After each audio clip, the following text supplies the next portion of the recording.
Bismillahirrahmanirrahim. My name is Dr. Faiza, MPhil scholar in pharmaceutics. I will deliver you the lectures of microbiology for the short-term preparation of pharmacy technician first year exams.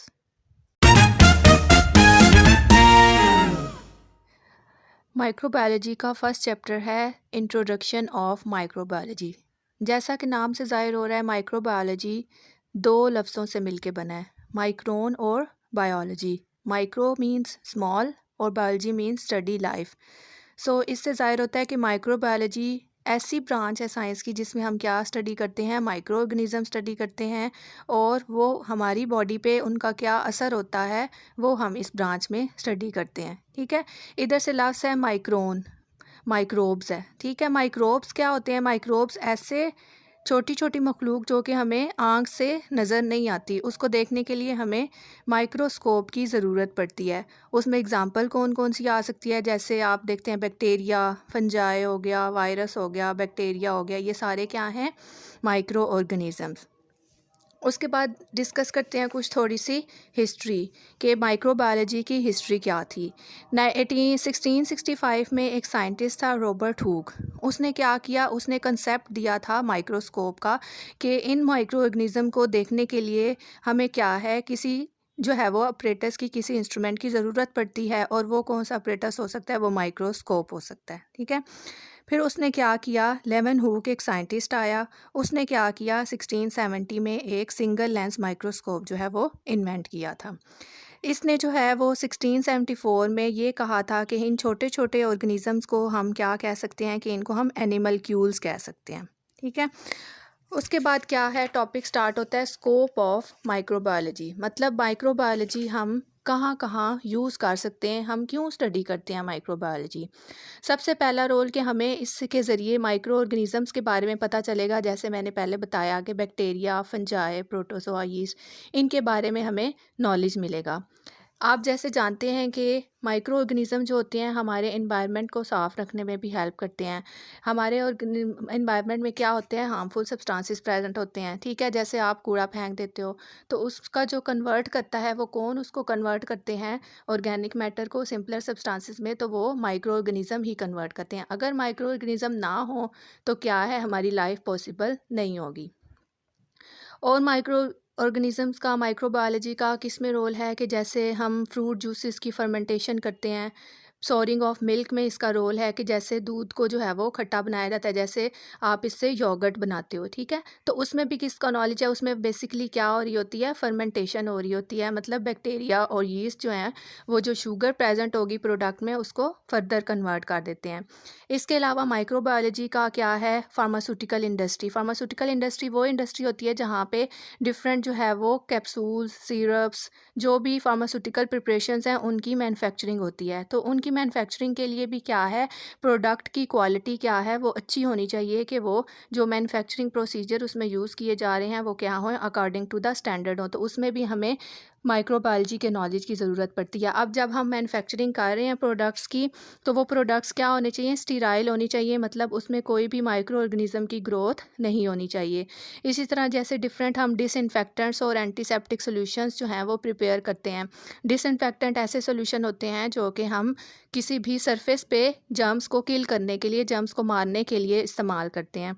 इसके अलावा antiseptics होते हैं। Antiseptic ऐसे solutions होते हैं जैसा कि आपकी स्किन पे कोई इन्फेक्शन हो जाता है तो आप जरासीम को मारने के लिए जो है वो सॉल्यूशन यूज़ करते हैं, जैसे पायोडीन वगैरह हो गया। तो ये क्या है? एंटीसेप्टिक्स हैं। तो ये भी क्या है? माइक्रोबायोलॉजी के नॉलेज के थ्रू ही हम इनकी क्या करते हैं? प्रिपरेशन करते हैं। डिफरेंट जैसे इंजेक्शंस आते हैं या स्टीराइल मेडिसिन आती हैं, वो भी क्या है? माइक्रोबायोलॉजी के थ्रू ही प्रिपेयर की जाती हैं। उससे नेक्स्ट टॉपिक आता है कि हम फ्यूचर में माइक्रोबायोलॉजी को किस तरीके से यूज़ कर सकते हैं, इसके नॉलेज को हम यूज़ करके क्या मैन्युफैक्चरिंग कर सकते हैं। तो जो माइक्रोबायोलॉजिस्ट है, माइक्रोबायोलॉजिस्ट वो होता है जो कि माइक्रोबायोलॉजी की स्टडी करता है। अब माइक्रोबायोलॉजिस्ट जो है वो माइक्रोबायोलॉजी के नॉलेज को यूज़ करते हुए क्या कर सकता है? डिफरेंट वैक्सीन्स जो है वो बना सकता है। डिफरेंट जो डिजीज़ हैं जैसे स्मॉल पॉक्स हो गया, पोलियो हो गया, ठीक है, इसके लिए क्या है? वैक्सीन्स बनाई जा सकती हैं। इसके अलावा क्या है? हमारी न्यूट्रिशनल डेफिशिएंसी, खुराक की कमी को पूरा करने के लिए जो मुख्तलिफ़ किस्म के विटामिन्स हैं वो हम बना सकते हैं। इसके अलावा क्या है, जो बायोलॉजिस्ट हैं वो इसको किस तरह यूज़ कर सकते हैं, वो अगर उन्होंने स्पेस में ट्रैवल करना है तो उसके लिए उनको माइक्रोबायोलॉजी का नॉलेज होना ज़रूरी है। फिज़िशियन है वो नॉलेज यूज़ करके क्या कर सकता है, जैसे डॉक्टर्स हैं उनके पास नॉलेज होना चाहिए कि माइक्रोबायोलॉजी का नॉलेज होना चाहिए। किस लिए नॉलेज होना चाहिए, ताकि हम उनको पता हो कि डिफरेंट डिजीज़ का ट्रीटमेंट जो है वो कैसे किया जाएगा। इसी तरह जियोलॉजिस्ट जो है वो भी माइक्रो ऑर्गेनिज़म्स को सर्च यूज़ कर सकता है, किस लिए कि ऑयल को सर्च करने के लिए यूज़ कर सकता है। ठीक है, उसके बाद नेक्स्ट चैप्टर स्टार्ट होता है बैक्टीरिया। बैक्टीरिया क्या हैं, एक साइंटिस्ट था ल्यूवेनहॉक, उसने कहा कि ये जो बैक्टीरिया हैं ये क्या हैं, इनको लिटिल एनिमल्स कहा। फिर 1773 में एक साइंटिस्ट आया फ्रेडरिक मूलर, उसने इनको नाम दिया बेसिलाई का। उसके बाद 1850 में एक साइंटिस्ट आया जिसका नाम था बेवाइन, उसने इसका नाम दिया बैक्टीरिया। सो बैक्टीरिया हमारे पास क्या हुए, एक माइक्रोस्कोपिक यूनिसेलुलर और प्रोकैरियोटिक ऑर्गेनिज्म है, जिनका क्या है, जिनके अंदर प्रोकैरियोट ऐसे ऑर्गेनिज्म होते हैं जिनके अंदर मेम्ब्रेन बाउंड ऑर्गेनेलिस और न्यूक्लियस मौजूद नहीं होता। ठीक है, उनको हम प्रोकैरियोट्स कहते हैं। तो बैक्टीरिया क्या हुआ, एक प्रोकैरियोट हुआ। उसके बाद क्या है कि हम क्लासिफिकेशन करते हैं बैक्टीरिया की उनके सेल के स्ट्रक्चर की बेस पे, सेल के शेप की बेस पे। तो उस बेस पे बैक्टीरिया की जो हैं वो 3 शेप्स होती हैं, कोकाई शेप होते हैं, बेसिलाई शेप होते हैं और स्पाइरल शेप होते हैं। सबसे पहले है बेसिलाई शेप। बेसिलाई शेप ऐसे बैक्टीरिया होते हैं जिनकी शेप क्या होती है, रॉड शेप होती है, मतलब वो रॉड शेप के होते हैं और इनका साइज़ जो है वो 0.5 माइक्रोमीटर से 20 माइक्रोमीटर तक होता है। इसके बाद आते हैं कोकाई। अगर स्फेरिकल शेप के बैक्टीरिया होंगे तो उनको हम कहेंगे कोकाई और इनका साइज़ होता है 0.5 माइक्रोमीटर से 1 माइक्रोमीटर तक।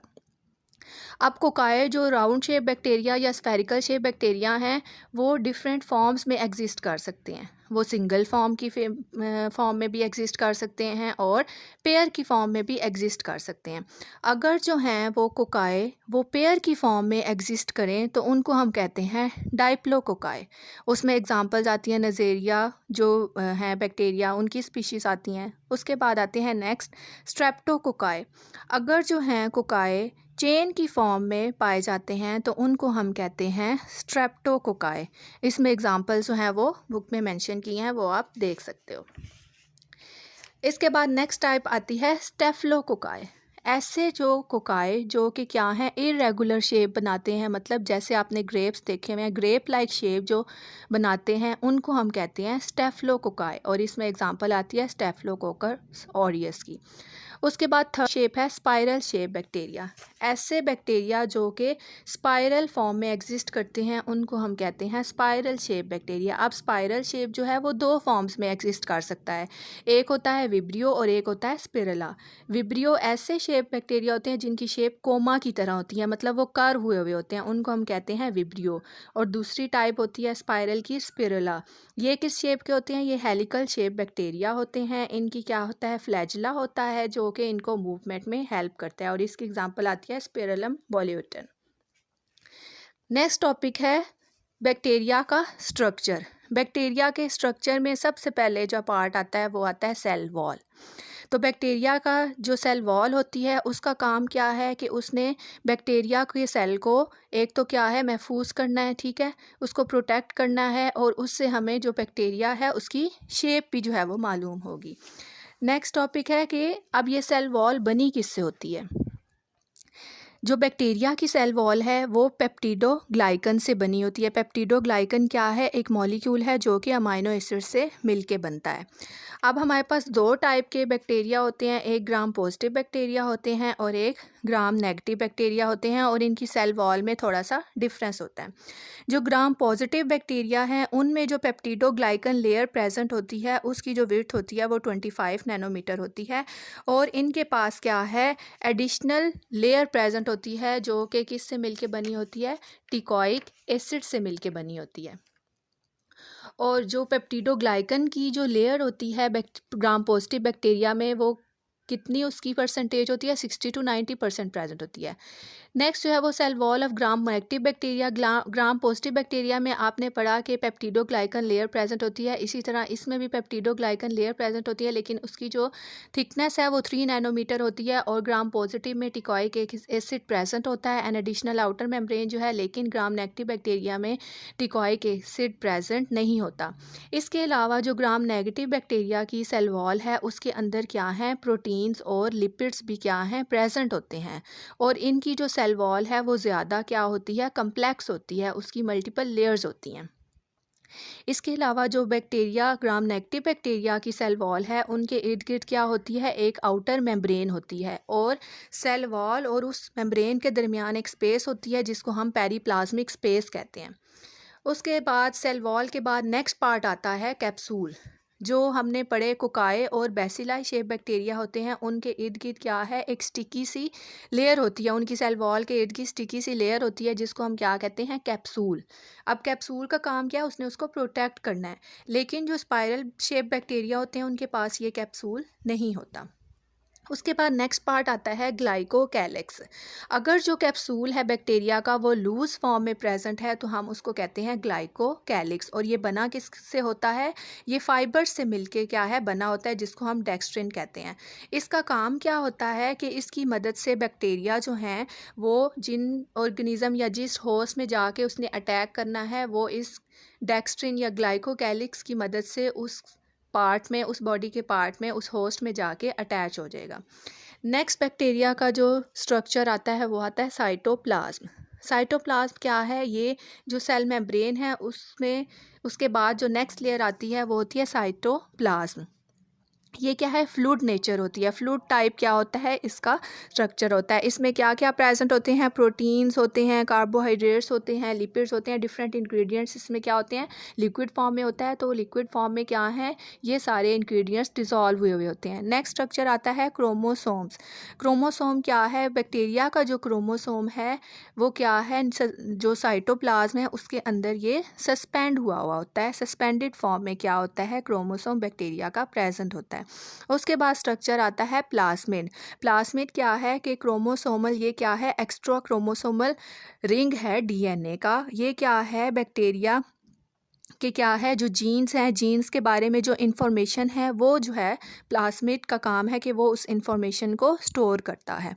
उसके बाद नेक्स्ट आता है जो साइटोप्लाज्म में प्रेजेंट होगा वो होते हैं राइबोसोम्स। राइबोसोम्स जो हैं ऐसे स्ट्रक्चर या ऐसी बॉडी हैं जो कि आरएनए और प्रोटीन से मिलके बने होते हैं, और इनका काम क्या है, इन्होंने प्रोटीन सिंथेसिस में हेल्प करनी है। उसके अलावा कुछ जो हैं वो ग्लोब्यूल्स प्रेजेंट होते हैं, स्टार्च के, ग्लाइकोजन के। इनको क्या कहते हैं, इनको इंक्लूजन बॉडीज़ कहते हैं। मतलब इनका काम है कि इन्होंने बैक्टीरिया के लिए जो है वो फूड को स्टोर करना है। उसके बाद क्या है, एक स्ट्रक्चर आता है मैग्नेटोसोम। ये बैक्टीरिया को अपने जो उनके लिए रिक्वायर्ड इन्वायरमेंट होता है जिसमें वो अपने आप को एडजस्ट कर सकते हैं, उसके मुताबिक उसके पार्ट के थ्रू वो अपने आप को उस पार्ट में मूव कर सकते हैं, उस एरिया में मूव कर सकते हैं। नेक्स्ट पार्ट आता है सेल मेम्ब्रेन। सेल मेम्ब्रेन क्या है, बैक्टीरिया ये क्या है, आउटर मोस्ट लेयर जो होगी वो सेल वॉल होगी, उससे नेक्स्ट क्या होगी, सेल मेम्ब्रेन होगी। जो बैक्टीरिया है उसमें सेल वॉल के नेक्स्ट जो लेयर होगी वो होगी सेल मेम्ब्रेन।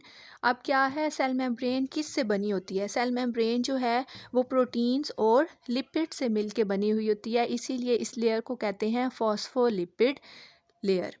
अब जो ये सेल मेम्ब्रेन का स्ट्रक्चर है वो क्या है, वो एक मॉडल को फॉलो करता है जिसको हम कहते हैं flat mosaic model of cell membrane.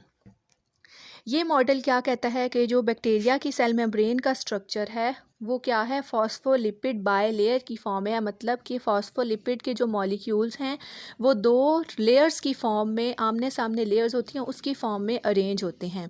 और इन जो मेम्ब्रेन्स होती हैं इनके ऊपर क्या हैं, छोटे छोटे ग्लोब्यूल्स अटैच हुए हुए होते हैं इनकी आउटर या इनर सरफेस पे, किसकी फॉर्म में, ग्लोब्यूल्स की फॉर्म में।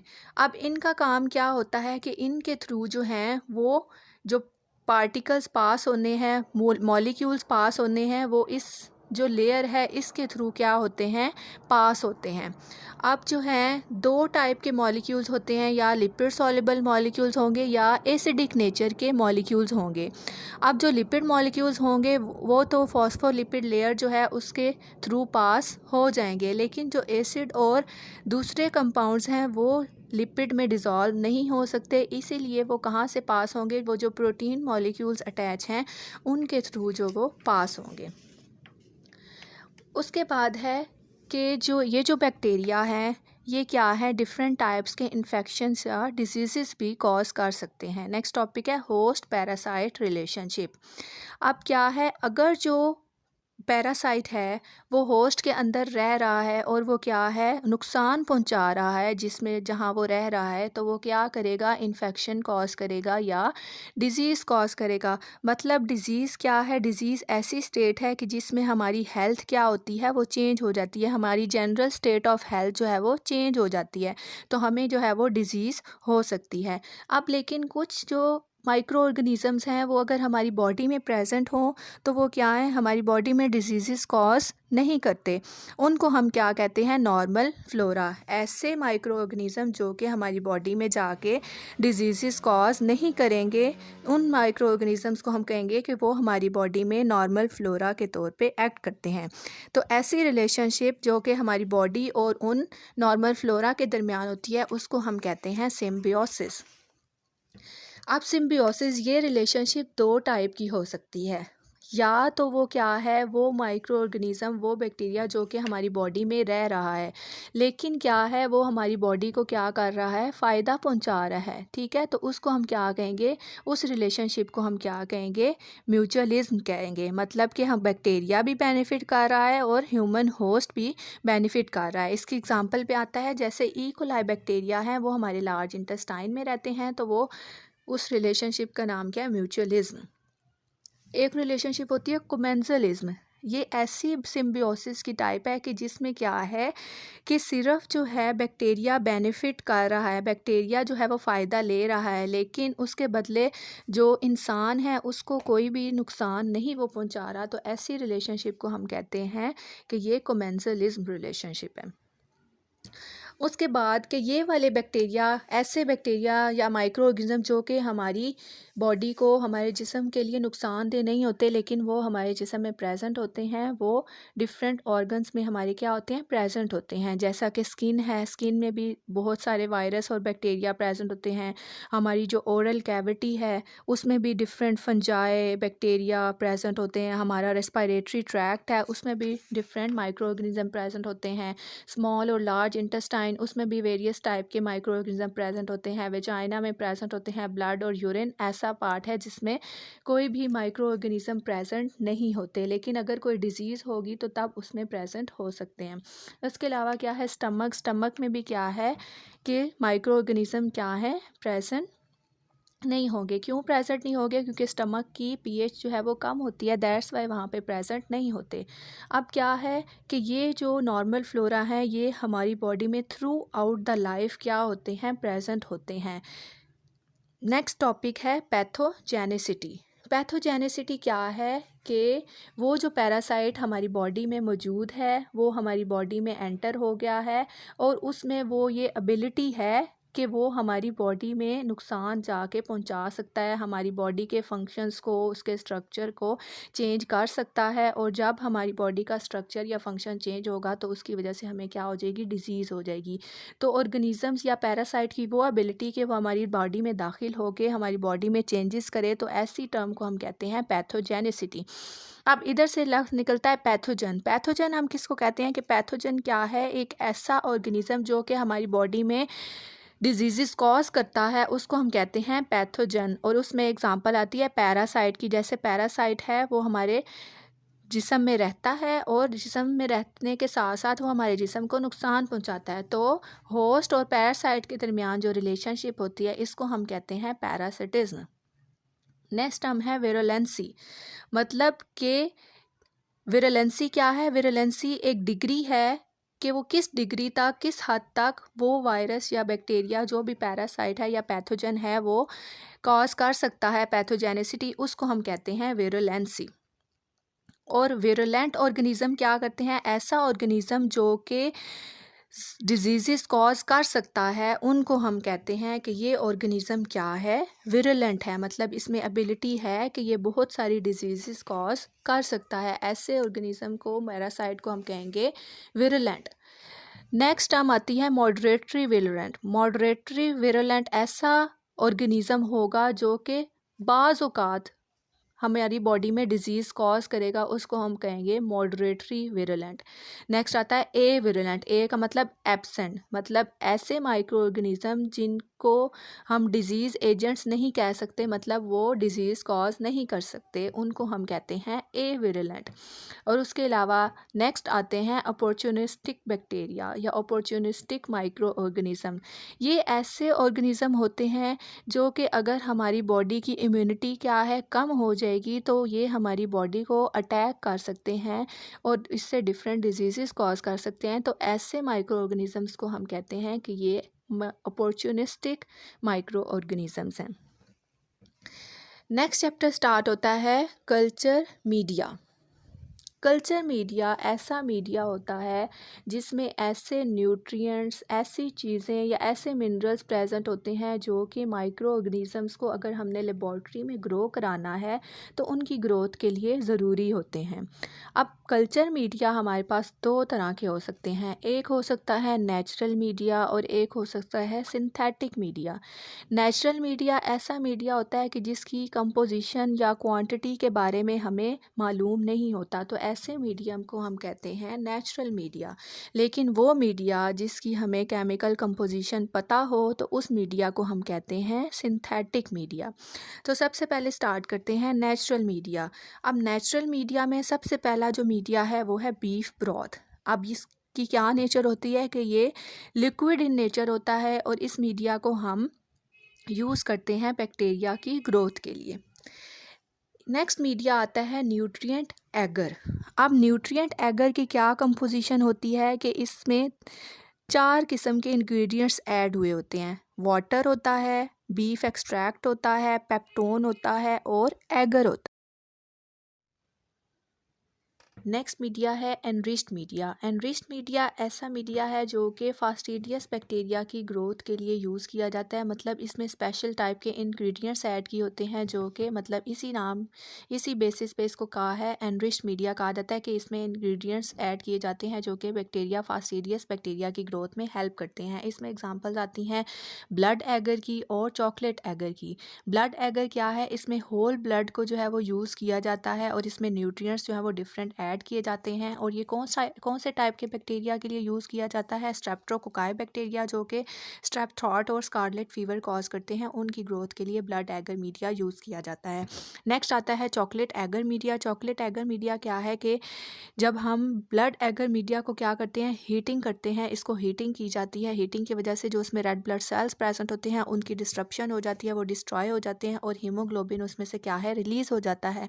तो हीटिंग की वजह से उसका जो चॉकलेट ब्लड कलर है वो क्या है, ब्राउन कलर में चेंज हो जाता है। तो इसी वजह से हम इसको कहते हैं चॉकलेट एगर।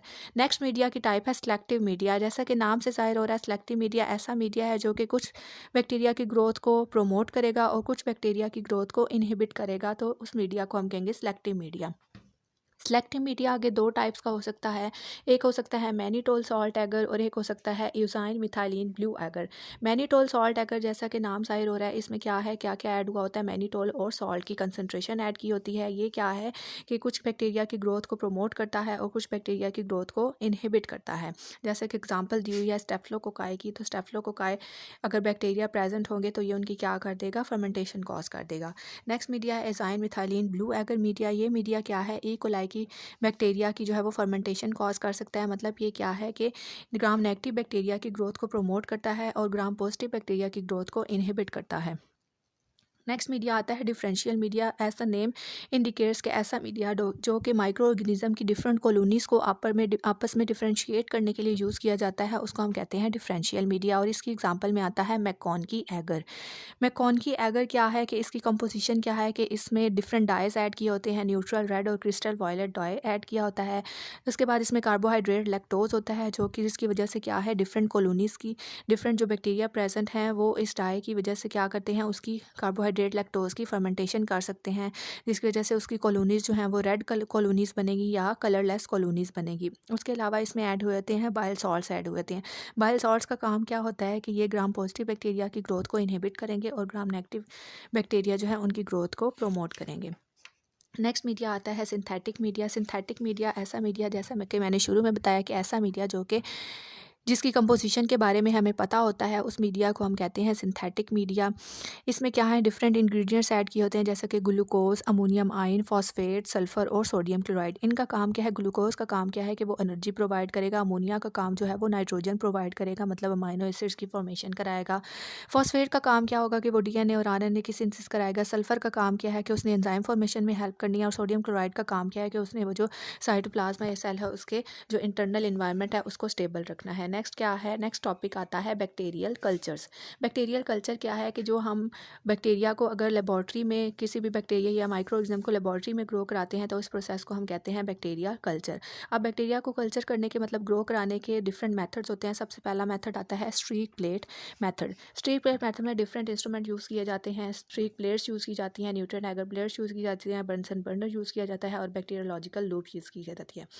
आप क्या है, आप डिफरेंट स्ट्रीक प्लेट्स लेते हो, न्यूट्रिएंट एगर प्लेट्स लेते हो जिसके ऊपर बैक्टीरिया ग्रो किए हुए हैं, बंसर बंडल लेते हो। आप क्या लेते हो? एक बैक्टीरियोलॉजिकल लूप लेते हो या इनोकुलेटिंग लूप लेते हो। उसको आप फ्लेम पे हीट करते हो। फ्लेम पे हीट करने के बाद आप उसको 3 to 5 सेकंड्स के लिए कूल डाउन करते हो और आप फिर उस लूप्स की मदद से जो है वो डिफरेंट कॉलोनीज़ जो माइक्रो ऑर्गेनिज्म की हैं उनके उठाते हो और जो स्टीक प्लेट आपने ली हुई है या न्यूट्रिएंट एगर प्लेट ली हुई है, आप उन पे क्या करते हो? स्ट्रीक्स बनाते जाते हो। फिर क्या करते हो? आप दोबारा से उस लूप को फ्लेम करते हो और दोबारा से आप कॉलोनीज़ उठा के उस स्ट्रीक प्लेट में या एगर प्लेट में डालते जाते हो। और फिर क्या है कि डिफरेंट कॉलोनीज़ ग्रो करने के बाद आप उसको क्या करते हो? इंक्यूबेट करते हो। इंक्यूबेशन के बाद आप जो है वो उन कॉलोनीज़ को क्या करते हो? ऑब्ज़र्व करते हो। नेक्स्ट मेथड है पोर प्लेट मेथड। इस मेथड में क्या किया जाता है कि आपका जो सैंपल है आप पिपेट के थ्रू एक स्टीराइल प्लेट में उस सैंपल को पोर करते हो। उसके बाद आप उसमें क्या डालते हो? एक स्टीराइल मीडिया डालते हो जो कि उसकी ग्रोथ में हेल्प करेगा। और इन दोनों को आप क्या करते हो? मिक्स करते हो। मिक्स करने के बाद आप क्या इंक्यूबेशन करते हो, मतलब आप थोड़े से टाइम के लिए इसको रखते हो। थोड़े से टाइम रखने के बाद आप इसमें क्या करोगे? डिफरेंट कॉलोनीज़ जो बनी हैं उनको क्या करोगे? ऑब्ज़र्व करोगे। उसके बाद कौन सा मेथड है? स्प्रेड प्लेट मेथड है। स्प्रेड प्लेट मेथड में क्या किया जाता है कि आप इसमें क्या करते हो? अपना सैंपल लेते हो, एक पिपेट होती है उसके थ्रू सैंपल लेते हो और उस सैंपल को जो एगर प्लेट आपके पास है उसमें डाल देते हो। अब क्या, एक स्प्रेडर आप लेते हो, ग्लास से वो बना होता है ग्लास स्प्रेडर। आप ग्लास स्प्रेडर के ज़रिए क्या है, जो आपने सैंपल लगाया है उसको एगर प्लेट के ऊपर आप स्प्रेड कर देते हो। स्प्रेड करने के बाद आप उसको इंक्यूबेट करते हो और इंक्यूबेट करने के बाद आप डिफरेंट जो कॉलोनीज़ बनी हैं उसको क्या है, डिफरेंट कॉलोनीज़ को ऑब्ज़र्व करते हो। उसके बाद लेकिन स्प्रेड प्लेट मेथड की एक ये लिमिटेशन है कि इससे हम जो है वो स्मॉल अमाउंट ऑफ स्पेसिमेन जो है वो स्प्रेड कर सकते हैं। नेक्स्ट जो है वो सीरियल डाइल्यूशन टेक्निक है। सीरियल डाइल्यूशन टेक्निक क्या है? अगर हमारे पास कल्चर जो है वो मिक्स्ड फॉर्म में है या उसमें large number of organism present हैं, तो हमें प्योर कल्चर को ऑब्टेन करने के लिए हम क्या करते हैं कि उनकी डाइल्यूशंस करते हैं। डाइल्यूशंस करने के बाद हमें क्या करता है क्या है कि एक स्पेसिफिक स्पीशी जो है वो हम अपनी सेपरेट कर लेते हैं। उसके बाद लास्ट प्रोसीजर है single cell isolation technique. Single cell isolation technique में एक स्पेशल टाइप का इंस्ट्रूमेंट यूज़ किया जाता है जिसको हम कहते हैं माइक्रो मैनिपुलेटर। इसमें क्या है कि सबसे पहले क्या है कि ये सेल उस सेल की क्या बनाई जाती है? सस्पेंशन बनाई जाती है। उसके बाद क्या है, उसकी जो मेम्ब्रेन्स या साइटोप्लाज्म है उनकी स्टेनिंग की जाती है। उसके बाद उसको माइक्रो मैनिपुलेटर जो ऑपरेटस है उसमें डाला जाता है। इसमें क्या होती है, एक माइक्रो पिपेट होती है जिसके थ्रू जो है वो ड्रॉप्स की फॉर्म में वो सोल्यूशन जो है वो सेपरेट होता है और उसमें सेल की सॉर्टिंग हो जाती है। उसके बाद हम उस सेल्स को क्या है, डिफरेंट कल्चर मीडिया में ग्रो करते हैं और फिर उसका फर्दर जो है वो एनालिसिस करते हैं। और इस मशीन को ऑपरेट करने के लिए जो है वो स्किल्ड पर्सन की क्या है, स्किल्ड ऑपरेटर की ज़रूरत होती है। नेक्स्ट टॉपिक है स्टेनिंग टेक्निक। स्टेनिंग टेक्निक क्या है? ये टेक्निक है जो कि डिफरेंट स्टेन्स यूज़ किए जाते हैं ग्राम पॉजिटिव और ग्राम नेगेटिव बैक्टीरिया को आइडेंटिफाई करने के लिए। इसमें क्या है कि हम क्या है, एक ग्लास स्लाइड लेते हैं और उसके ऊपर एक मटेरियल या जो हमने कल्चर लिया हुआ है उसका क्या है, एक स्पॉट लगाते हैं। उसके बाद क्या है, उस स्लाइड को जो है वो फ्लेम में से पास किया जाता है 2 या 3 बार और उस स्लाइड के ऊपर क्या है, डाई डाला जाता है, क्रिस्टल वॉयलेट डाई जो है डाला जाता है। उस स्टेन को फिर थोड़ा सा वॉश किया जाता है ल्यूगोल आयोडीन सोल्यूशन से और थोड़ी देर के लिए उस सॉल्यूशन को जो है वो उस स्लाइड को 1 मिनट के लिए रख दिया जाता है, फिर दोबारा वाटर से उसको थोड़ा सा साफ़ किया जाता है और उसके ऊपर एसीटोन या अल्कोहल जो है वो ड्रॉप वाइज डाला जाता है। उसके बाद जो है वो उसके ऊपर एक काउंटर स्टेन डाला जाता है। काउंटर स्टेन डालने के बाद जो है वो अगर एक्सेस वाटर उसमें मौजूद है तो उसको वाटर को जो है वो फ़िल्टर पेपर के थ्रू जो है वो रिमूव कर दिया जाता है। उसके बाद आप जो है वो उसमें चेंज चेक करोगे। अगर तो जो है वो जो हमने स्लाइड बनाई है और उसके ऊपर जो कॉलोनीज़ बनी है उनका कलर जो है वो क्रिस्टल वॉयलेट ही है, मतलब क्रिस्टल वॉयलेट कलर ही रहे, तो ये शो करता है कि वो ग्राम पॉजिटिव बैक्टीरिया प्रेजेंट है। लेकिन अगर जो है वो उसका कलर, स्टेन का कलर जो है वो कलर डीकलराइज हो गया, मतलब पिंक कलर में चेंज हो गया है, तो इसका मतलब क्या है, ग्राम नेगेटिव ऑर्गेनिजम्स जो हैं वो प्रेजेंट है। नेक्स्ट चैप्टर स्टार्ट होता है वायरसेस। वायरस क्या है, एक लैटिन वर्ड है जिसका मतलब है पॉइजन। मतलब वायरसेस ऐसे माइक्रो ऑर्गेनिज्म है या ऐसे पैरासाइट्स हैं जो कि हमारी बॉडी के अंदर ही रहते हैं, हमारी बॉडी के अंदर ही रेप्लिकेट करते हैं और हमारी बॉडी में डिफरेंट डिजीज़ कॉज करते हैं। अब वायरसेस जो हैं उनकी डिफरेंट शेप्स हो सकती हैं। जो मोस्ट कॉमन शेप्स हैं वो 3 शेप्स हैं। सबसे पहली शेप्स है हेलिक्स शेप। हेलिक्स शेप कैसी शेप है कि इसमें क्या है, हेलिकल शेप स्ट्रक्चर होता है, मतलब स्प्रिंग की फॉर्म में, जैसे कॉयल के इर्द गिर्द वाउंडिंग हुई होती है, वाउंड कॉयल की तरह ये हमें दिखते हैं। इसकी एग्जांपल आती है रेबीज वायरस और टोबैको मोज़ेक वायरस। नेक्स्ट जो है वो टाइप है आइकोसा हेड्रोन शेप बैक्टीरिया। आइकोसा हेड्रोन ऐसे शेप के बैक्टीरिया होते हैं जिनकी शेप क्या होती है, जिनके पॉलीहेड्रोन शेप होती है, मतलब उनके 20 ट्रायंगुलर फेसेस होते हैं और 12 कॉर्नर्स मौजूद होते हैं, और इसमें एग्जांपल आती है हर्पिस और पोलियो वायरस की। नेक्स्ट आती है कम्प्लेक्स। कम्प्लेक्स का मतलब होता है दो चीज़ों का कॉम्बिनेशन, मतलब ऐसी शेप जो कि हेलिकल शेप और आइकोसा हेड्रल शेप से जो मिल के बनती है शेप, उसको हम कहते हैं कम्प्लेक्स शेप वायरसेस, और इसमें एग्जांपल आती है बैक्टीरियोफेजिस की। नेक्स्ट है स्ट्रक्चर ऑफ वायरसेस। वायरस के स्ट्रक्चर के 2 इम्पोर्टेंट कंपोनेंट्स हैं। वायरस जो हैं उनका आउटर कोट होता है और इनर जो है वो कोर होता है। जो कोर है वो न्यूक्लिक एसिड का बना होता है और इसको हम कहते हैं जीनोम, और जो कोट है वो प्रोटीन का बना होता है और इसको हम कहते हैं कैप्सिड। अब जीनोम क्या है, मतलब न्यूक्लिक एसिड का बना हुआ है, तो इसमें क्या हो सकता है, या डीएनए हो सकता है या आरएनए हो सकता है, या डीएनए और आरएनए क्या होता है, डबल स्ट्रैंडेड भी हो सकता है और सिंगल स्ट्रैंडेड भी हो सकता है। ये किस फॉर्म में हो सकता है, या फोल्ड हुआ हुआ प्रेजेंट होता है या कॉइल हुआ हुआ प्रेजेंट होता है। नेक्स्ट है कैप्सिड। बैक्टीरिया का जो क्या है आउटर पार्ट कोट है उसको हम क्या कहते हैं, कैप्सिड। इसका काम क्या है कि इसकी वजह से बैक्टीरिया की शेप्स जो हैं वो बनती हैं, जैसे आइकोसा हेड्रल शेप हो गई, हेलिकल शेप हो गई या कम्प्लेक्स शेप हो गई। नेक्स्ट स्ट्रक्चर जो आता है वो आता है कैप्सोमर्स। अब जो कैप्सिड है वो फर्दर जो है वो प्रोटीन्स के यूनिट्स में डिवाइड होता है, उनको हम कहते हैं कैप्सोमर्स। और डिफरेंट ऑर्गेनिजम्स में, डिफरेंट वायरसेस में डिफरेंट जो है वो कैप्सोमर्स प्रेजेंट होते हैं। वो आप बुक से देख सकते हो कि एग्जांपल्स दी हुई हैं कि कितने कौन से वायरस में कितने कैप्सोमर्स प्रेजेंट होते हैं। नेक्स्ट स्ट्रक्चर आता है एनवेलप। जो वायरसेस हैं उनके इर्द गिर्द क्या है, एक फ्लेक्सिबल सी मेम्ब्रेन प्रेजेंट होती है जिसको हम क्या कहते हैं, एनवेलप। ये किससे बना होता है, लिपिड्स या प्रोटीन से मिलके ये बना होता है। और क्या है कि कुछ वायरसेस जो हैं, जैसा कि इन्फ्लुएंजा वायरस हो गया या मीजल वायरस हो गया, तो इनके एनवेलप के ऊपर छोटी छोटी जो है वो प्रोजेक्शंस प्रेजेंट होती हैं। उन प्रोजेक्शंस को हम कहते हैं स्पाइक्स। इन स्पाइक्स का काम क्या होता है कि ये वायरस को किसी होस्ट बॉडी के साथ अटैच करने में क्या करते हैं, हेल्प करते हैं। अगर क्या है, एनवेलप वायरसेस जो हैं वो क्या करते हैं, जब उनका एनवेलप डिस्ट्रॉय हो जाए तो उनमें ये एबिलिटी नहीं होती कि वो किसी बॉडी को जो है वो इन्फेक्ट कर सके। नेक्स्ट टर्म आती है वायरोन। वायरोन को कैसे वायरस होते हैं, एक कंप्लीट जो वायरस हमारी बॉडी से बाहर आउटसाइड द होस्ट, उसको हम क्या कहते हैं, वायरोन कहते हैं। और नेक्स्ट वर्ड होता है वायरॉइड। वायरॉइड क्या है, न्यूक्लिक एसिड के छोटे छोटे कंपोनेंट्स जो कि हैं डिफरेंट डिजीज़ कॉज करते हैं प्लांट्स और एनिमल्स में या ह्यूमन बींग्स में, तो उनको हम कहते हैं वायरॉइड्स। और प्रायोन्स, एक टर्म है प्रायोन्स। प्रायोन्स क्या होते हैं, ऐसे पार्टिकल, इन्फेक्शियस पार्टिकल जो कि प्रोटीन से मिलके बने हैं और वो डिफरेंट डिजीज़ कॉज कर सकते हैं, जैसा कि मैड काउ डिजीज़ और स्कैर्पी। नेक्स्ट है वायरस का जीनोम और उसकी क्लासिफिकेशन। वायरस जो हैं वो 3 टाइप के हो सकते हैं। डीएनए वायरसेस हो सकते हैं, आरएनए वायरसेस हो सकते हैं और रिवर्स ट्रांसक्राइबिंग वायरसेस हो सकते हैं। डीएनए वायरसेस क्या हैं कि ये क्या करते हैं, कहाँ रेप्लिकेशन करते हैं, न्यूक्लियस के अंदर रेप्लिकेशन करते हैं। और जो आरएनए वायरसेस हैं वो साइटोप्लाज्म के अंदर जो है वो रेप्लिकेशन करते हैं। अब क्या है, डीएनए जो क्या है वो क्या हो सकता है, डबल स्ट्रैंडेड भी हो सकता है और सिंगल स्ट्रैंडेड भी हो सकता है। और क्या है, आरएनए क्या है कि आरएनए जो है वो भी डबल स्ट्रैंडेड भी हो सकता है और सिंगल स्ट्रैंडेड भी हो सकता है। अब आरएनए की आगे दो जो है वो सेंसेस हो सकती हैं, या वो पॉजिटिव सेंस हो सकता है या वो नेगेटिव सेंस हो सकता है। नेक्स्ट है रिवर्स ट्रांसक्राइबिंग वायरसेस। ऐसे वायरसेस जो कि रिवर्स ट्रांसक्रिप्टेज को एंजाइम्स को यूज़ करते हुए क्या करते हैं, ट्रांसक्रिप्शन करते हैं, मतलब आरएनए से क्या बनाते हैं, फर्दर प्रोटीन्स बनाते हैं। ऐसे वायरसेस को हम क्या कहते हैं, are reverse transcribing viruses. Next topic आता है क्लासिफिकेशन ऑफ वायरसेस। दो सिस्टम जो हैं वो क्लासिफिकेशन के दिए गए थे, एक आईसीटीवी क्लासिफिकेशन सिस्टम और एक Baltimore classification system. ICTV classification system जो है उसमें ये कहा गया कि वायरस को जो है वो डिफरेंट लेवल्स ऑफ ऑर्डर्स की बेस पे जो है वो ऑर्डर, क्लास और फाइलम की बेस पे है वायरसेस को क्लासीफाई किया जाता है। अब तक जो है वो 6 ऑर्डर्स जो हैं वो डिस्कवर हो चुके हैं वायरसेस के।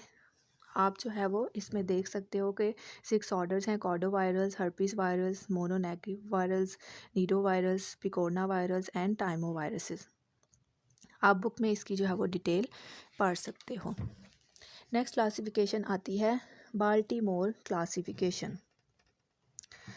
बाल्टीमोर क्लासिफिकेशन में क्या है कि जो वायरसेस को है 7 ग्रुप्स में है डिवाइड किया गया था। Group 1, 2, 3, 4, 5, 6 and 7। ग्रुप 1 में क्या आते हैं, डबल स्ट्रैंडेड डीएनए वायरसेस आते हैं। ग्रुप 2 में सिंगल स्ट्रैंडेड डीएनए वायरसेस आते हैं। ग्रुप 3 में double stranded RNA viruses. Group 4 में positive sense single stranded RNA viruses. Group 5 में negative sense single stranded RNA viruses. Group 6 में single stranded RNA reverse transcriptive viruses and their sense is positive sense. And group 7 contain double stranded DNA reverse transcriptase viruses. Reverse transcriptase, इसमें क्या है कि reverse transcriptase ऐसा enzyme है जो कि viruses को हेल्प करता है उनके आरएनए को डीएनए में ट्रांसलेट करने में। नेक्स्ट चैप्टर स्टार्ट होता है फंजाई। फंजाई बेसिकली क्या हैं, यूकैरियोटिक ऑर्गेनिजम्स हैं जिनको किंगडम फंजाई में प्लेस किया जाता है और इसकी एग्जांपल्स में आते हैं यीस्ट, मोल्ड्स और मशरूम्स। फंजाई को बेसिकली 4 डिवीजन्स में डिवाइड किया जाता है जिनको हम कहते हैं ज़ाइगोमाइसीड्स, एस्कोमाइसीड्स, बेसिडियोमाइसीड्स, क्राइट्रिडियोमाइसीड्स। ज़ाइगोमाइसीड्स क्या है, इस डिवीजन में क्या आता है, ब्रेड मोल्ड आता है और राइजोपस आता है। एस्कोमाइसीड्स इसकी डिवीजन है एस्कोमाइकोटा और इनको हम कहते हैं सैक फंजाई। नेक्स्ट आते हैं बेसिडियोमाइसीड्स, इनकी डिवीजन का नाम है बेसिडियोमाइकोटा और इनको हम क्लब फंजाई कहते हैं। नेक्स्ट आते हैं काइट्रिड्रियोमाइसिन, इनको हम क्या कहते हैं कि ये क्या है, इनकी डिवीजन है काइट्रिड्रियोमाइकोटा और इनके जो मेंबर्स हैं उनको हम कहते हैं काइट्रिड्रियोमाइसीड्स या काइट्रिड्स। नेक्स्ट है हैबिटेट ऑफ फंजाई के फंजाई कहाँ कहाँ रहते हैं। फंजाई जो हैं वो डिफरेंट एरियाज़ में रहते हैं, टेरिस्ट्रियल एरियाज़ में रहते हैं, फ्रेश वाटर में रहते हैं, मॉइस्ट प्लेसेस में रहते हैं, डिकेइंग ऑर्गेनिक मैटर में रहते हैं, डिफरेंट प्लांट्स और एनिमल्स के साथ जो है वो रहते हैं, डिफरेंट वस्कुलर प्लांट्स में प्रेजेंट होते हैं। अगर जो है मतलब प्लांट्स की वस्कुलर प्लांट्स मतलब रूट्स में या स्टेम्स में प्रेजेंट होंगे, अपर पोर्शन ऑफ प्लांट्स में प्रेजेंट होंगे या दूसरी एल्गी या बैक्टीरिया के साथ जो है वो प्रेजेंट होंगे। अगर जो है वो फंजाई किसी वस्कुलर प्लांट के साथ प्रेजेंट होते हैं तो इस एसोसिएशन को हम कहते हैं माइकोरहाइजा। और अगर फंजाई किसी एल्गी या बैक्टीरिया के साथ प्रेजेंट होते हैं तो इस एसोसिएशन को हम कहते हैं लाइकन्स। नेक्स्ट टॉपिक आता है यीस्ट। अगर फंजाई यूनिसेलुलर फॉर्म में एग्जिस्ट करें तो उसको हम कहते हैं यीस्ट। यीस्ट क्या होते हैं, डिफरेंट साइजेस में आते हैं। इनका साइज़ बैक्टीरिया से क्या होता है, लार्जर होता है। इनकी स्फेरिकल या एग शेप होती है और इनका कोई फ्लैजुला नहीं होता। इनका साइज़ जो है वो 3 to 4 माइक्रोमीटर होता है या कुछ यीस्ट का साइज़ जो है वो 40 माइक्रोमीटर तक भी चला जाता है। अब यीस्ट की इंपॉर्टेंस क्या है कि यीस्ट को कहाँ कहाँ यूज़ किया जाता है, तो यीस्ट को जो है वो फर्मेंटेशन प्रोसेस में यूज़ किया जाता है। मतलब क्या है, कार्बोहाइड्रेट्स को एसिड या अल्कोहल में क्या है कन्वर्ट किया जाता है। जैसा कि वाइन, बियर या ब्रेड मेकिंग में फर्मेंटेशन का प्रोसेस होता है तो उसमें जो यीस्ट यूज़ की जाती है वो है सैक्रोमाइसिस। नेक्स्ट है कि यीस्ट को हम डिफरेंट रिसर्च पर्पसेस के लिए भी यूज़ कर सकते हैं। यीस्ट जैसे कि कैंडिडा अल्बाइकन्स, ये हमारी क्या है, कोमेंसल यीस्ट हमको कहते हैं क्योंकि ये हमारी म्यूकस मेम्ब्रेन्स में क्या है प्रेजेंट होती है। नेक्स्ट है बायोफ्यूल इंडस्ट्री में इसका यूज़ है कि हम माइक्रो बायोफ्यूल इंडस्ट्री में इसको यूज़ कर सकते हैं इलेक्ट्रिसिटी की जनरेशन के लिए। नेक्स्ट क्या है कि यीस्ट जो है वो डिफरेंट जो है वो स्पॉइलेज ऑफ वाइन में भी है यूज़ होते हैं, मतलब वाइन को स्पॉइल करने में। इसमें एग्जांपल आती हैं ज़ाइगोसैक्रोमाइसिस और ब्रिटानोमाइसिस। नेक्स्ट है स्पॉइलेज ऑफ फूड। यीस्ट जो है वो फूड में भी ग्रो कर सकती हैं, लेकिन किस पे, जब फूड की पीएच क्या होगी, लो पीएच होगी, उस पीएच पे भी ये ग्रो कर सकते हैं। और कुछ प्रिजर्वेटिव्स की प्रेजेंस में भी यीस्ट जो है वो ग्रो कर सकते हैं और इस तरह ये फूड को स्पॉइल कर सकते हैं। नेक्स्ट आता है टॉपिक मोल्ड्स। अगर फंजाई मल्टी सेलुलर फॉर्म में एग्जिस्ट करेंगे तो उनको हम कहेंगे मोल्ड्स। अब मोल्ड का स्ट्रक्चर क्या आता है कि मोल्ड्स में ब्रांच्ड और बड़े बड़े ब्रांच फिलामेंट्स प्रेजेंट होते हैं, उनको हम कहते हैं हाइफे। अब हाइफे दो तरह के हो सकते हैं, नॉन सेप्टेट हाइफे भी हो सकते हैं और सेप्टेट हाइफे भी हो सकते हैं। अगर जो हाइफे है, मतलब जो लॉन्ग ब्रांच फिलामेंट है, अगर वो डिफरेंट सेल्स में डिवाइड हो गया है तो हम उसको क्या कहेंगे, सेप्टेट हाइफे करेंगे। वो डिवीजन करके उसमें वो सिंगल पोर की फॉर्म में भी प्रेजेंट हो सकते हैं और मल्टीपल पोर की फॉर्म में भी प्रेजेंट हो सकते हैं। और क्या है, नॉन सेप्टेट हाइफे हो सकते हैं, मतलब क्या है कि वो जो लॉन्ग ब्रांच स्ट्रक्चर है वो फर्दर सेल्स में डिवाइड नहीं होता, मतलब उसके सेप्टास नहीं होते, तो ऐसे हाइफा को हम कहते हैं सिनोसिटिक हाइफे या नॉन सेप्टेट हाइफे। अब ये हाइफे जो है वो दो फॉर्म्स में एग्जिस्ट कर सकते हैं, मतलब यीस्ट फॉर्म और माइसीलियम फॉर्म। ठीक है, तो ये दोनों फॉर्म्स प्लांट्स में भी एग्जिस्ट करती हैं और एनिमल्स में एग्जिस्ट करती हैं। अगर यीस्ट फॉर्म जो है वो माइसीलियम फॉर्म में चेंज होती है तो इसको हम क्या कहते हैं, मोल्ड फॉर्म कहते हैं। यीस्ट फॉर्म मतलब एनिमल्स में क्या है, अगर वो क्या है एनिमल में एग्जिस्ट कर रही है फॉर्म तो उसको हम कहेंगे यीस्ट फॉर्म, लेकिन वो अगर इन्वायरमेंट में एग्जिस्ट कर रही है तो उसको हम कहेंगे माइसीलियम फॉर्म। इसी तरह प्लांट्स में भी यही केस होता है कि प्लांट्स में भी हाइफे जो है वो दो फॉर्म्स में एग्जिस्ट करते हैं, माइसीलियम फॉर्म और यीस्ट फॉर्म। अगर वो प्लांट में यीस्ट पाया जा रहा है तो हम उसको कहेंगे माइसीलियम फॉर्म, और अगर वो एनवायरनमेंट में यीस्ट पाया जा रहा है तो हम उसको कहेंगे यीस्ट। नेक्स्ट आता है सेल वॉल। जो फंजाई की सेल वॉल है वो किससे मिलके बनी होती है, काइटन से मिलके बनी होती है। नेक्स्ट आता है कि फंजाई जो हैं वो अपना फूड कहाँ से ऑब्टेन करते हैं, तो इनको हम क्या कहते हैं, ये हेट्रोट्रॉफ्स हैं, मतलब ये अपना फूड खुद नहीं बनाते, ये दूसरे ऑर्गेनिज्म से या दूसरी चीज़ों से अपना फूड ऑब्टेन करते हैं, मतलब ये दूसरों की बॉडी में रहते हैं। इसी बेस से हम इनको क्या कहते हैं, पैरासाइट्स कहते हैं। नेक्स्ट टॉपिक है मोल्ड्स। मोल्ड्स की टाइप्स। मोल्ड्स की बेसिकली तीन टाइप्स होती हैं, acellular slime moulds, cellular slime moulds और वाटर मोल्ड्स। जो ए सेलुलर स्लाइम मोल्ड्स हैं उनकी डिवीजन को कहते हैं मिक्स माइकोटा। जो सेलुलर स्लाइम मोल्ड्स हैं उनकी डिवीजन को कहते हैं एकारिसियो माइकोटा, और जो वाटर मोल्ड्स हैं उनकी डिवीजन को कहते हैं ओ माइकोटा, और इनके मेंबर्स को हम कहते हैं ओमाइसीड्स। अब ए सेलुलर स्लाइम मोल्ड्स क्या हैं, वो कलरफुल प्रोटोप्लाज्म के मैसेज की तरह क्या है मौजूद होते हैं। इनके अंदर ये कहाँ पाए जाते हैं, ये मॉइस्ट प्लेसेस पे, रोटन लॉग्स पे और लीव्स पे पाए जाते हैं। ये अपना फूड जो है वो फैगोसाइटोसिस के थ्रू ऑब्टेन करते हैं, इनकी कोई सेल वॉल नहीं होती, और इसकी एग्जांपल है प्लाज्मोडियम। उसके बाद हैं सेलुलर स्लाइम मोड्स। इनकी क्या है कि इनकी डिवीजन है एकारिसियो माइकोटा। इनके सेल्स क्या होते हैं, अमीबॉइड शेप होते हैं, इसकी वजह से इनको कहते हैं मिक्स अमीबा। ये अपना फूड जो है वो बैक्टीरिया और यीस्ट से ऑब्टेन करते हैं। इनकी डिवीजन, सेल्स की जो डिवीजन है वो माइटोसिस के थ्रू होती है, और इनकी बॉडी को हम कहते हैं सॉरस। और ये रिप्रोड्यूस किस तरह करते हैं कि स्पोर्स फॉर्मेशन से ये रिप्रोड्यूस करते हैं। नेक्स्ट आते हैं वाटर मोल्ड्स। वाटर मोल्ड्स की डिवीजन है ओ माइकोटा। ये क्या है, इनको हम ट्रू फंजाई भी कहते हैं क्योंकि इनकी रिजेंबलेंस है ट्रू फंजाई के साथ। इनकी बॉडी में क्या है, ब्रांच फिलामेंट या हाइफे प्रेजेंट होते हैं। इनकी सेल वॉल जो है वो सेलुलोज से मिलके बनी होती है, और इनको हम एग फंजाई भी कहते हैं क्योंकि ये ए सेक्शुअली रिप्रोड्यूस करते हैं, उस बेस पे हम इनको एग फंजाई भी कहते हैं। नेक्स्ट चैप्टर है माइक्रोबायोलॉजी ऑफ वाटर।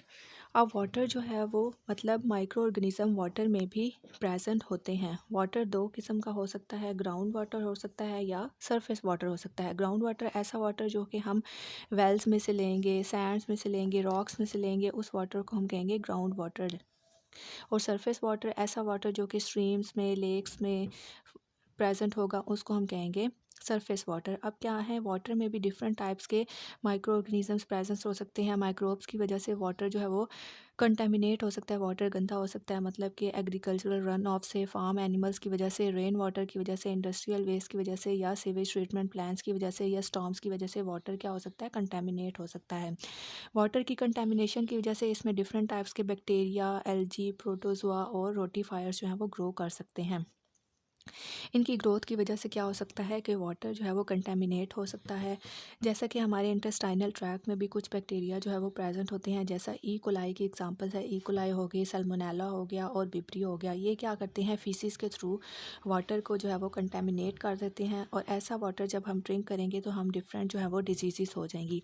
तो कंटेमिनेटेड वाटर यूज़ करने की वजह से डिफरेंट डिजीज़ हो सकती हैं। अब वाटर में जो है वो कुछ वायरसेस भी प्रेजेंट हो सकते हैं, जैसा कि रोटा वायरस हो गया, एंटीरो वायरस हो गया, और इनके अलावा क्या है, कुछ प्रोटोजोआ भी प्रेजेंट हो सकते हैं। जो मोस्ट इंपॉर्टेंट प्रोटोजोआ प्रेजेंट होते हैं वो जियार्डिया और क्रिप्टोस्पोरिडियम होता है। अब क्या है कि जो फ्रेश वाटर है उसके डिफरेंट जो वाटर हैं उसमें डिफरेंट लेयर्स प्रेजेंट होती हैं, डिफरेंट जोन्स प्रेजेंट होते हैं। 3 डिफरेंट जोन्स होते हैं, एक होता है लिटरल जोन, एक लिमनेटिक जोन और एक बेंथिक जोन। अब लिटरल जोन क्या है कि लिटरल जोन ऐसा वाटर का जोन है जो कि लाइट, शैलो और वार्मर रीजन ऑफ वाटर को हम क्या कहते हैं, लिटरल जोन। इसमें जो फोटोसिंथेटिक एल्गी और बैक्टीरिया हैं वो ग्रो कर सकते हैं। नेक्स्ट आता है लिमनेटिक जोन। जैसे जैसे हम वाटर की सरफेस में नीचे मूव करते जाते हैं, वाटर का टेम्परेचर क्या है, कम होता जाता है, और इसमें न्यूट्रिएंट्स की क्या होती है, कमी होती जाती है, और लाइट की भी कम हो जाती है, और ऑक्सीजन भी कम होती जाती है। तो इसमें ऐसे बैक्टीरिया ग्रो करेंगे जो कि ऑक्सीजन की एब्सेंस में भी क्या है, ग्रो कर सकते हैं। इसमें एग्जांपल आती है पर्पल और ग्रीन सल्फर बैक्टीरिया जो हैं वो इसमें ग्रो कर सकते हैं। नेक्स्ट आता है बेंथिक जोन। ये जो है वो deep down bottom layer of fresh water को हम कहते हैं बेंथिक जोन। इसमें जो है वो कुछ जो माइक्रो ऑर्गेनिजम्स हैं वो सरवाइव कर सकते हैं। इसमें जो वो बैक्टीरिया जो कि इस लेयर में सरवाइव कर सकते हैं वो है मीथेन प्रोड्यूसिंग बैक्टीरिया। नेक्स्ट आती है सॉल्ट वाटर की माइक्रोबायोलॉजी। सॉल्ट वाटर ऐसा वाटर है जिसमें सॉल्ट की कंसनट्रेशन ज़्यादा होती है, उसकी पीएच भी ज़्यादा होती है, और उसमें न्यूट्रिएंट्स जो हैं वो कम होते हैं। तो ऐसे वाटर में क्या है, कुछ बैक्टीरिया जो हैं वो ग्रो कर सकते हैं, जैसा कि सूडोमोनास बैक्टीरिया, वाइब्रो बैक्टीरिया और आर्कियो बैक्टीरिया जो है वो ग्रो कर सकते हैं। और दूसरे माइक्रो ऑर्गेनिज्म, ये बैक्टीरिया की टाइप्स थी। अब क्या है, सॉल्ट वाटर में कुछ एल्गी भी जो हैं वो ग्रो कर सकते हैं। उस एल्गी का नाम है डाइनोफ्लैजिलेट्स। अब डाइनोफ्लैजिलेट्स क्या हैं, इनकी वजह से पानी का जो कलर है वो क्या है, रेड हो जाता है। इस वजह से इस वाटर को क्या कहते हैं, रेड टाइड। इस रेड टाइड की वजह से जो ओशन वाटर है या सॉल्ट वाटर है उसमें क्या है, न्यूट्रिएंट्स और ऑक्सीजन की कमी हो जाती है। इस कमी की वजह से क्या है कि वो जो फ़िश पानी के अंदर रहती है उसकी डेथ हो सकती है, और अगर वो हम फ़िश खाएंगे, कंटेमिनेटेड फ़िश खाएंगे, तो हम भी जो है वो बीमार हो जाएंगे। तो या जो है वो वाटर, जैसे समुंदर में डिफरेंट किस्म के बहरी जहाज़ होते हैं, तो उन बहरी जहाज़ों में भी क्या है कि वो गंदा पानी जो है वो उनके वेसल्स में क्या है, स्टोर हो सकता है, और जब वो जहाज़ एक जगह से दूसरी जगह जाएंगे तो उसके थ्रू भी माइक्रो ऑर्गेनिजम्स क्या हो सकते हैं, ट्रांसपोर्ट हो सकते हैं, और अगर उस वाटर से हमारा कंटेक्ट होगा तो हमें डिफरेंट डिजीज़ हो जाएंगी। जैसा कि एग्जांपल है कि अगर विब्रियो कोलेरा जो है वो वाटर में प्रेजेंट होगा तो वो डायरिया जो है वो ह्यूमंस में कॉज कर सकता है। नेक्स्ट टॉपिक है कि वाटर कंटेमिनेशन हो गई है माइक्रोब्स की वजह से, तो उन मेथड्स को कुछ मेथड्स को यूज़ किया जा सकता है उनकी कंटेमिनेशन को ख़त्म करने के लिए। सबसे पहला क्या है कि हम ड्रिंकिंग वाटर को माइक्रोबियल कंटेमिनेशन से किस तरह कंट्रोल कर सकते हैं। सबसे पहला मेथड है कि हम वाटर को जो है वो मेटल के जग्स में स्टोर करें, ना कि प्लास्टिक के जग्स में। उसके बाद क्या है, वाटर को हम बॉयल करके यूज़ करें। वाटर में जो है वो क्लोरीन ऐड की जाए, क्लोरीनेशन कर दी जाए वाटर की, तो उसकी वजह से भी वाटर क्या हो जाएगा, प्योर हो सकता है। नेक्स्ट क्या है कि हम जो है वो बैक्टीरिया किलिंग ट्रीटमेंट्स जो है वो यूज़ किए जाएँ, जैसा कि ओजोन गैस को जो है वो यूज़ किया जाए। उसके बाद क्या है, अल्ट्रा वायलेट लाइट यूज़ की जाए। इसकी वजह से क्या होगा कि माइक्रोब्स का जेनेटिक मटेरियल है वो डिसेबल हो जाता है। इसके अलावा क्या है कि फ़िल्ट्रेशन का प्रोसेस यूज़ किया जाए, मतलब वाटर को जो है वो फ़िल्टर करके जो है वो यूज़ किया जाए। लास्ट पे क्या है, टर्बिडिटी टेस्ट। टर्बिडिटी टेस्ट ऐसा टेस्ट है जो कि वाटर में सस्पेंडेड पार्टिकल्स की अमाउंट को चेक करने के लिए जो है वो यूज़ किया जाता है। अब वाटर में जो है वो डिफरेंट टाइप्स के पार्टिकल्स जो हैं वो सस्पेंड हो सकते हैं, मतलब वाटर में सॉइल पार्टिकल्स भी सस्पेंड हो सकते हैं और क्या है फीकल पोल्यूशन भी हो सकती है।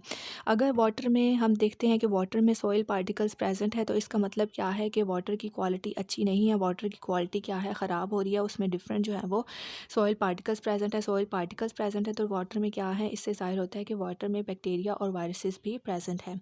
तो क्या है और कौन सा टेस्ट यूज़ किया जा सकता है कि वाटर की फीकल पोल्यूशन चेक की जा सकती है, मतलब डिफरेंट ऑर्गेनिजम्स की ग्रोथ को चेक किया जा सकता है, जैसा कि ई कोलाई बैक्टीरिया की वजह से क्या हो सकती है, फीकल पोल्यूशन हो सकती है। अगर हम ई कोलाई बैक्टीरिया को डिटेक्ट करते हैं वाटर में तो इसका मतलब क्या है कि वाटर जो है वो फीसिस से कंटेमिनेट हुआ है।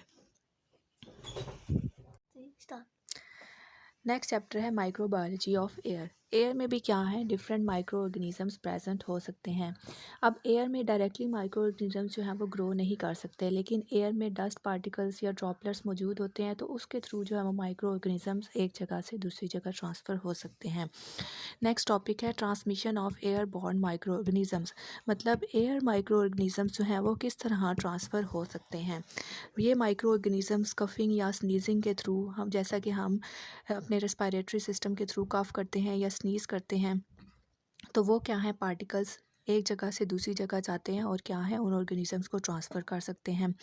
ये माइक्रो ऑर्गेनिज्म जो हैं वो डस्ट पार्टिकल्स के थ्रू हैं ट्रांसफ़र हो सकते हैं।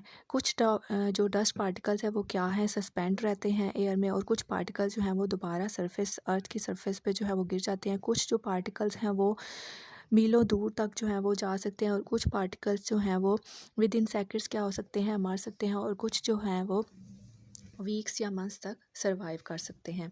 अब इन माइक्रो ऑर्गेनिजम्स की जो है डिपेंड करता है कि वो किस टाइप के इन्वायरमेंट में है, इन्वायरमेंट की ह्यूमिडिटी पे, सनलाइट पे, टेम्परेचर पे, साइज़ ऑफ पार्टिकल्स पे, और आइदर वो ऑर्गेनिजम्स जो हैं वो उस इन्वायरमेंट में सरवाइव कर सकते हैं या नहीं कर सकते, तो उस पर डिपेंड करेगा। नेक्स्ट टॉपिक है कि माइक्रोबियल कंटेंट ऑफ एयर, मतलब अब हमारे पास दो टाइप्स की एयर प्रेजेंट होती है, एक इंडोर एयर होती है और एक आउटडोर एयर होती है। अब इंडोर एयर जो है वो उसमें आते हैं वेंटिलेशन रेट्स आते हैं, क्राउडिंग आती है, और nature and degree of activity of individuals, इसमें जो है वो माइक्रो ऑर्गेनिजम्स की जो तादाद है वो इन फैक्टर्स पे डिपेंड करेगी। नेक्स्ट क्या है कि इंडोर एयर में माइक्रो ऑर्गेनिजम्स कैसे ट्रांसफ़र हो सकते हैं, जैसा कि हम नोज़ के थ्रू क्या है स्नीजिंग करेंगे या हमारे कफिंग जो है वो माउथ के थ्रू, या जब हम बात कर रहे हैं तो उसके थ्रू जो है वो इंडोर एयर में माइक्रो ऑर्गेनिजम्स जो हैं वो ट्रांसफ़र हो सकते हैं। अब इन जो माइक्रो ऑर्गेनिजम्स जो है वो रिलीज़ हो रहे हैं जैसा कि डस्ट पार्टिकल्स हैं, अब इनका साइज़ जो है वो डिफरेंट हो सकता है, स्मॉल साइज़ के भी हो सकते हैं और लार्ज साइज़ के भी हो सकते हैं। जिनका स्मॉल साइज़ होता है वो क्या है, वो एयर में रहते हैं कुछ देर तक, लेकिन जो है वो लार्ज ड्रॉपलेट्स जो होते हैं वो क्या है रैपिडली फॉल कर जाते हैं सरफेस से, और क्या है कि उस रूम में क्या है अपनी एक्टिविटी को जो है वो परफॉर्म करते हैं। अब जो इंडोर एयर में माइक्रो ऑर्गेनिज्म प्रेजेंट हो सकते हैं वो हो सकते हैं ट्यूबरकल बैसिलाई और diphtheria bacilli and haemolytic streptococci. अब ट्यूबरकल बैसिलाई जो हैं वो सैनिटोरिया, मतलब सैनिटोरिया ऐसा एरिया होता है जहाँ मल्टीपल डिजीज़ वाले पेशेंट्स जो हैं वो रखे जाते हैं, तो उधर जो है वो ट्यूबरकल बैसिलाई के प्रेजेंट होने के चांसेस ज़्यादा हो सकते हैं। और नेक्स्ट डिप्थेरिया बैसिलाई और हेमोलिटिक स्ट्रेप्टोकोकाई, ये क्या है नियर पेशेंट्स एरियाज़ जो हैं वो फ्लोर पे प्रेजेंट हो सकते हैं। नेक्स्ट जो है वो एयर की टाइप है वो है आउटडोर एयर, मतलब एटमॉस्फेयर की एयर। जो एटमॉस्फेयर की एयर है उसमें different algae, protozoa, yeast, moulds और बैक्टीरिया जो हैं वो पाए जाते हैं। डिफरेंट मोल्ड स्पोर्स पाए जाते हैं। मोल्ड स्पोर्स में जो है वो क्लेडोस्पोरियम के स्पोर्स जो है वो ज़्यादा पाए जाते हैं। कुछ